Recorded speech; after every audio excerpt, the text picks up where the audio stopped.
అందరికీ నమస్కారం. నా పేరు Archana. Welcome to ER stories. ఈరోజు కథ రోమియో. అక్కి, ఏమైంది అలా డల్గా ఉన్నావు అంటూ లోపలికి రాగానే టక్కున కళ్ళు తుడుచుకుంది. Any problem? ఎవరైనా ఏదైనా అన్నారా? పెళ్లి కూతుర్ని చేసే టైంలో ఇలా ఏడుస్తారా ఎవరైనా? నిజం చెప్పు, ఏమైంది అని సీరియస్గా అడుగుతుంటే, ఏం లేదు వదిన, ఆడపిల్లలే అత్తారింటికి ఎందుకు వెళ్ళాలి? అబ్బాయిలే రావచ్చు కదా. ఎందుకు అమ్మాయిలకే ఈ శిక్ష? అమ్మ నాన్న, అన్నయ్య వదినలను వదులుకొని మనమే వెళ్ళాలి? అక్కడ ముక్కు మొహం తెలియని వాళ్ళకి ప్రేమలు పంచాలి. అసలేంటి బంధం? ఎందుకిలా ముడి పెడతారు? మనకి ఎందుకిలా జరుగుతోంది? అమ్మ నాన్నల దగ్గర ఉన్నంత స్వతంత్రం అత్తారింట్లో ఎక్కడ దొరుకుతుంది అంటూ భూమిని హత్తుకొని ఏడ్చేసింది అకి. అయ్యో అకి, ఇప్పుడు నువ్వు వెళ్ళినట్లు నేను కూడా అమ్మ నాన్నలను వదిలి రాలేదా? ఇప్పుడు అత్తయ్య గారే అమ్మ అవ్వలేదా? భర్తే సర్వస్వం అవ్వలేదా? అవన్నీ ఇక్కడున్నప్పుడు అలాగే అనిపిస్తాయి. అక్కడికి వెళ్ళాక మన ప్రపంచమే వేరు. భర్త ప్రేమలో, అత్తయ్య మావయ్య కేరింగ్లో పుట్టింటి వాళ్ళనే మర్చిపోతాం. నువ్వు బాధపడాల్సిన అవసరం లేదు. ప్రతి ఒక్క ఆడపిల్లకి ఇది కామన్. దీనికైనా ఇలా బాధపడుతుంది? పిచ్చిపిల్ల, నువ్వేం ఫీల్ అవ్వక.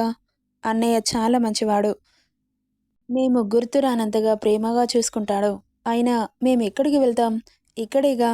నీకెప్పుడు కావాలి అనిపిస్తే అప్పుడు రా. ఇప్పుడు చూడాలనిపిస్తే అప్పుడు మేమొస్తాం. నువ్వేం బాధపడకు. మీ అన్నయ్య నిన్ను అలా ఎలా వదిలిపెడతాడనుకున్నావ్ అంటుంటే చిన్నగా నవ్వింది. సర్లే, త్వరగా రెడీ అవ్వు. అందరూ నీకోసమే వెయిట్ చేస్తున్నారు అంటూ గోల్డ్ కలర్ చీర కట్టి, జడల్ని జడలో నిండుగా పూలు పెట్టి, ఫేస్కి మేకప్ అద్ది, కళ్ళకి కాటుక, పెదాలకి మెరూన్ కలర్ లిప్స్టిక్, చెవులకి జుమ్కీలు, మెడలో నగలు వేసి, చేతులకి నిండుగా gold, green, red colour stone bangles వేసి, నడుముకి వడ్డానం పూర్తిగా రెడీ చేసి, అబ్బా చాలా అందంగా ఉన్నావు, నా దిష్టి తగిలేలా ఉంది అంటూ మెటికలు విరిచింది భూమి. మా అన్నయ్య ఇలా చూశాడంటే డెఫినెట్గా చూస్తూ ఊరుకోడు తెలుసా అంటుంటే, వదినా ఏంటి నువ్వు అని చిరుకోపంగా చూసింది. భూమి అంటూ వచ్చాడు అక్షయ్. ఏంటండి, అక్కిని తీసుకుని త్వరగా రా అంటూ తల తిప్పి చెల్లిని చూశాడు. చీరలో నిండుగా మహాలక్ష్మిలాగా కనిపిస్తుంటే తెలియకుండానే అక్షయ్ కళ్ళల్లో నీళ్లు చేరాయి. ఎప్పుడు జీన్స్ మినీ షార్ట్స్లో చిన్నపిల్లలా ఉండే అక్కి చీరలో చూస్తుంటే ఎంత పెద్దదైపోయింది. ఏమైందండి అలా చూస్తున్నారు? మీ చెల్లిని బాగా రెడీ చేశానా అంటుంటే ఏం మాట్లాడకుండా అఖిల దగ్గరికి వెళ్ళి ఆమె తల నిమిరి గుండెలకి హత్తుకున్నాడు. అన్నయ్య గుండెల్లో మొహం దాచుకొని ఇంతకుముందు ఆపేసిన కన్నీటికి స్వేచ్ఛనిచ్చింది. ఎందుకో తెలీదు, కనబడితే కొట్టుకునేవాళ్ళు కానీ ఇంతలా ఎప్పుడూ ఎమోషనల్ అవ్వలేదు. వాళ్ళిద్దరినీ చూస్తుంటే భూమికి కూడా చాలా ఏడుపొచ్చేసింది. ఇక చెల్లి తల నిమిరి ఆమె నుదిటి మీద ముద్దు పెట్టి పద అంటూ తనని బయటకు తీసుకెళ్లాడు. ఇంకా ఎంతసేపురా, ముహూర్తం టైం అయిపోతుంది. భూమి, నువ్వింకా రెడీ అవ్వలేదా? ఇంకెప్పుడు రెడీ అవుతావే అంటూ అనురాధ అరుస్తుంటే, చిన్నత్తయ్య నేను రెడీ అవుతాను, మీరెళ్ళండి. నేను డైరెక్ట్గా అక్కడికే వస్తాను. ఒక్కదానివే ఎలా వస్తావు? నేను తీసుకొస్తాను, మీరు వెళ్ళండి పిన్ని అన్నాడు అక్షయ్. అందరూ అక్కడి నుండి బయలుదేరారు. ఇక భూమిని తీసుకొని రూమ్కెళ్ళాడు అక్షయ్.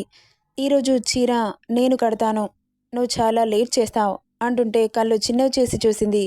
ఏంటి అలా చూస్తున్నావు? మీరెందుకు కడతా అంటున్నారో నాకు బాగా తెలుసు. ఎందుకో నేను చెప్పను. తెలిస్తే వచ్చే నష్టమేమీ లేదు కానీ త్వరగా తీసేయి అన్నాడు. ఏంటి, నీ ఒంటి మీద చీర ఏంటి అంటూ అరిచింది. అరవకు, త్వరగా కానివ్వు అంటూ ఆమె పైటలాగి చీరని పక్కన పడేశాడు. ఆమె షాక్ అయ్యేలోగానే బ్లౌజ్ కూడా విప్పుతుండగా, ఏంటి ఊరుకుంటున్నాను కదా అని ఎక్కువ చేస్తున్నావు? మీరు బయటకెళ్ళండి, నేను కట్టుకొనొస్తాను అంటూ అరుస్తుంటే ఆమె నడుం మీద చెయ్యి వేసి చిన్నగా నొక్కాడు. ఒక్కసారిగా ఒళ్ళు జల్లుమంది. ఆమె షాక్లో ఉండగానే ఆమె మీద ఉన్న బట్టలు వేరై అతను ఆమెకు కవచంగా మారి భుజం మీద చిన్నగా లవ్ బయటిస్తూ, ఈరోజు కూడా పస్తుల్లే పడుకోబెడతావా అన్నాడు నీరసంగా. అతని మాటకి లోకంలోకి వచ్చి అక్షయ్ని దూరం తోసింది. అతను అలా తోయగానే కొంటెగా నవ్వుతున్నాడు. ఎందుకు నవ్వుతున్నాడో అర్థం కాక ఆమె అవతారం చూసుకున్న భూమి క్షణంలో అతని షర్టు పట్టి మళ్ళీ మీదకి లాక్కుంది. అంత సిగ్గుదేనికే?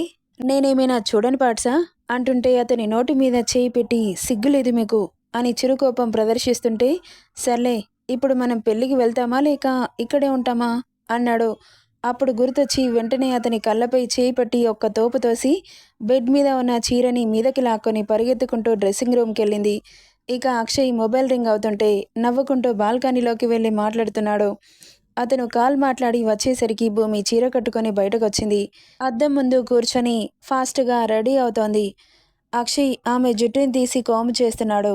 భూమి నవ్వుకుంటూ ఫేస్కి లైట్గా మేకప్ అద్దుకొని నుదుటిన స్టిక్కర్ పెట్టుకొని కళ్ళకి కాటుక లైట్గా లిప్స్టిక్ పెడుతుంటే గుర్రుగా చూసి పెడుతున్న లిప్స్టిక్ని తీసి పక్కన పడేసి ఆమె పెదాలని అందుకొని పీల్చి పిప్పి చేశాడు. ఇప్పుడు చూడు, లిప్స్టిక్ పెట్టుకోకున్నా పెట్టినంత ఎంత రెడిష్గా మారిపోయాయో అంటుంటే కొట్టేలా చూస్తూ, అసలేం చేస్తున్నారండి, లిప్స్టిక్ పెట్టకుండా న్యాచురల్ కలర్ తెప్పించాను అంటుంటే ఇంతలా కొరుకుతారా, ఎలా వాచాయో చూడండి, అందుకే చాలా అద్భుతంగా ఉన్నాయి, లిప్స్టిక్ పెట్టిన దానికంటే అందంగా అంటుంటే ఇంకేం చేయలేక త్వరగా రెడీ అయ్యి మెడలో నగలు, భర్త వేసిన జుట్టులో పూలు పెట్టుకుంటే అతనే పెట్టాడు. బ్లౌజ్కి థ్రెడ్ కట్టుకోలేదని నవ్వుతూ చూస్తూ వీపు మీద ముద్దిచ్చి థ్రెడ్ టై చేసి మెడపై మరోమారు బయటిచ్చి ఇప్పుడే వస్తాను అనుకుంటూ వెళ్ళాడు. ఎక్కడికి అని అడిగేలోపే రూమ్కి వెళ్ళిపోయాడు. అబ్బా, ఈయన ఇంకా రెడీ అవ్వలేదా అని అనుకుంటూ ఉండగానే మెరూన్ గోల్డ్ కలర్ మిక్స్ అయ్యి అక్కడక్కడ స్టోన్ వర్క్తో చాలా గ్రాండ్గా ఉన్న షెర్వానీలో రెడీ అయి వచ్చాడు. రెప్పవేయక చూస్తోంది అతన్ని. మెడలో గోల్డ్ చైన్, చేతికి వాచ్, చాలా అందంగా ఉన్నాడు అక్షయ్. ఆమె బుగ్గకు ముద్దిచ్చి ఏంటి కొరుక్కొని తినేస్తావా, అలా చూస్తున్నావు అంటూ కన్ను కొడుతుంటే చాలా అందంగా ఉన్నారు మరి, కొరుక్కొని తినేయాలి అనింతలా. అయితే నైట్ ప్లాన్ చేద్దాం, నీ ఇష్టం, ఎంతసేపు కావాలంటే అంతసేపు కొరుక్కో అని హస్కీగా చెబుతుంటే నవ్వుతూ ఇద్దరు కలిసి బయటకొచ్చారు. ఇక డ్రైవర్ రెడీగా ఉండడంతో అక్కడి నుండి మండపానికి బయలుదేరారు. ఇక అప్పటికే జీలకర్ర బెల్లం పెట్టించడంతో మిగతా కార్యక్రమం జరిపిస్తున్నారు పంతులు గారు. ఏంట్రా ఇంత లేటుగానా వస్తే అంటూ అరుస్తూ వచ్చారు అనురాధ, అక్షయ్ అత్తలు. ఇక నవ్వుతూ అక్కడి నుండి గెస్ట్లని రిసీవ్ చేసుకోవడానికి వెళ్ళాడు. అందరినీ పలకరిస్తూ పెళ్లి పనులు చూస్తూ కోడలి పాత్రకి న్యాయం చేసింది భూమి. ముహూర్తం టైం అవుతుండడంతో మాంగళ్యధారణ జరిపిస్తున్నారు పంతులు గారు. శేఖర్ పంతులు గారి చేతిలో నుండి తాళిని తీసుకొని ఎదురుగా మహాలక్ష్మిలా ఉన్న అఖిలని చూడగానే ఆమె కళ్ళల్లో చెమ్మ చేరి కనిపిస్తుంటే ఏమైందని కళ్ళతో సైగ చేశాడు. ఏం లేదు అంటూ తల అడ్డంగా ఊపింది. ఏ ఆడపిల్లైనా అమ్మ వాళ్ళ నుండి దూరం వెళ్ళిపోవాల్సి వచ్చినప్పుడు ఇలాగే కంటతడి పెడుతుందేమో అని తనకి తనే సర్ది చెప్పుకొని ఆమె మెడలో 3 ముళ్ళు వేసి ఈ కన్నీటిని నీ కంట్లో రాకుండా నేను చూసుకుంటాను అని చెప్పి ఆమె నుదుటి మీద ముద్దు పెట్టాడు. అతని మాటలకి కాస్త భరోసా అనిపిస్తుంటే అఖిల శేఖర్ కాళ్ళకి నమస్కారం చేసింది. ఇక అతిథులంతా వాళ్ళిద్దరూ పెళ్లిని చూసి అక్షింతలతో దీవించారు. ఇక పెళ్లి అయిపోయి అప్పగింతలు చేయడానికి ఇంటికి వచ్చారు. అందరూ ఉన్నారు కానీ భూమి కనిపించకపోవడంతో ఇంటికి వచ్చి ఇంతసేపు అవుతోంది, ఈ భూమి ఎక్కడికి వెళ్ళింది అనుకుంటూ చుట్టూ వెతుకుతున్నాడు. ఎక్కడా కనిపించలేదు అక్షయ్. మామ్, భూమి ఇక్కడా? ఏమో నాన్న, నాకు కనిపించలేదు. అదేంటి, ఎక్కడికి వెళ్ళింది? అక్షయ్ భూమికి ఒంట్లో కాస్త నలతగా ఉందని రెస్ట్ తీసుకుంటోంది రూమ్లో అనగానే పరుగున అతని రూమ్కి వెళ్ళాడు. ఏమైందోనని కంగారుగా భూమి అంటూ ఆమె బుగ్గ మీద చేయి పెట్టి తట్టగానే కళ్ళు తెరిచింది. ఒక్కసారిగా సురుక్కుమంది ఆమె ఒళ్ళు. భూమి, ఫీవర్ వచ్చిందేంటి అని కంగారు పడుతూ వెంటనే డాక్టర్కి కాల్ చేశాడు. కాసేపటికి డాక్టర్ రావడంతో అక్షయ్ గారు, మీరు కాసేపు బయట ఉంటారా అనగానే మారు మాట్లాడకుండా బయటికెళ్ళిపోయాడు. డాక్టర్ భూమిని చెక్ చేసి అక్షయ్ని పిలిచింది. చెప్పండి డాక్టర్, తనకేమైంది, సడన్గా ఫీవర్ ఎందుకు వచ్చింది? యూ డోంట్ వర్రీ అక్షయ్ గారు, మీ వైఫ్ మిమ్మల్ని తండ్రిని చేసేసింది అని నవ్వింది. ఒక్కసారిగా ఆమె మాటలు వినిపించలేనట్లుగా చూశాడు. అవునండి, మీరు తండ్రి కాబోతున్నారు అనగానే థ్యాంక్ యూ డాక్టర్ అంటూ ఎగ్జైట్మెంట్తో డాక్టర్ని ఎత్తుకొని గిరగిరా తిప్పేశాడు అక్షయ్. అక్షయ్ గారు, ఏం చేస్తున్నారు మీరు? తిప్పాల్సింది నన్ను కాదండి, మీ ఆవిడని అంటూ అరుస్తుంటే అప్పుడు వదిలి అమ్మో అని గుండెల మీద చెయ్యి పెట్టుకొని మీ ఆయనతో జాగ్రత్త తల్లి, ఎక్కువ స్ట్రెయిన్ అవ్వకు, రెస్ట్ తీసుకో అని చెప్పి మీరు కూడా మీ ఆవిడని జాగ్రత్తగా చూసుకోండి. బాబోయ్, ఇంకాసేపు ఉంటే కళ్ళు తిరిగి కింద పడిపోయేదాన్ని అని టెన్షన్గా అక్కడి నుండి వెళ్ళిపోయింది డాక్టర్. చూస్తున్న భూమి గట్టిగా నవ్వేసింది.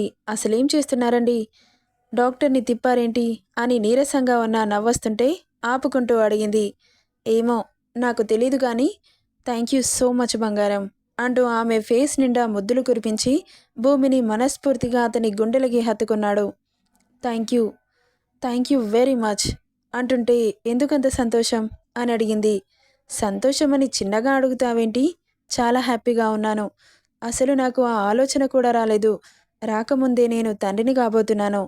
ఏ భర్తకైనా తండ్రి కావాలని ఉండదా అంటుంటే అతని తల నిమురుతూ కంగ్రాట్స్ మై డియర్ హబ్బీ అనింది. ఇక ఇద్దరి సంతోషానికి అవధుల్లేవు. అక్షయ్ ఏమైందిరా అంటూ లోపలికొచ్చారు. ఏం కాలేదు పిన్ని, వస్తున్నాను. భూమి ఏమైందే? తనకు కాస్త ఫీవర్ ఉంది. సరే చెల్లిని అప్పగిస్తున్నాం, మీరు లేకపోతే ఎలా? తనని మెల్లగా తీసుకుని కిందకి రారా అని చెప్పి వెళ్ళిపోయింది. భూమి ఒంట్లో ఓపికందా? పర్వాలేదండి, అఖిల వెళ్ళిపోతుంది కదా, తనని పంపించి పడుకుంటాను అంటూ అక్షయ్తో పాటు కిందకెళ్ళింది. ఇక అఖిల అందరినీ చూసి కన్నీరు పెట్టి బంధాలని వదిలి వెళ్ళిపోవడం ఇష్టం లేక మనసు ద్రవించుకుపోతుంటే ఆమెకు ధైర్యం చెబుతున్నారందరూ. అక్షయ్ చెల్లి కన్నీళ్లు తుడిచి తన చేతిని శేఖర్ చేతిలో పెట్టి, నిన్నటి వరకు నా చెల్లి, ఇప్పటి నుండి అన్నీ నువ్వే శేఖర్. భర్త, తల్లి, తండ్రి, అన్నయ్య, తనకి ఏ లోటు రాకుండా నువ్వే చూసుకోవాలి. తోడుగా జీవితాంతం తన చెయ్యి విడవకు. నా చెల్లి కంట్లో కన్నీరు వస్తే నేను తట్టుకోలేను అన్నాడు. తప్పకుండా బావా, మీరు బాధపడకండి. తనకి ఎలాంటి కష్టం రాకుండా చూసుకోవడానికి నేనున్నాను కదా అని చెప్పి అఖిలని శేఖర్ని గుమ్మానికి బొట్లు పెట్టించి అక్కడి నుండి పూలతో డెకరేట్ చేసిన కార్లో కూర్చోబెట్టి సాగనంపారు. వెళ్తున్న కూతుర్ని చూసి కన్నీటితో లోపలికి వెళ్ళిపోయింది వసుంధర. అక్షయ్ వసుంధరని ఓదార్చి రూమ్కెళ్ళాడు భూమిని తీసుకొని. ఇక అఖిల పెళ్ళి ఎక్కడివక్కడ సవ్యంగా పూర్తయిపోయాయి. నెక్స్ట్ పార్ట్లో అక్షయ్ భూమి హ్యాపీ మూమెంట్స్తో ఎండ్ చేద్దాం. ఈ స్టోరీ ఎలా ఉందో కామెంట్ చేయండి guys. Thank you for listening.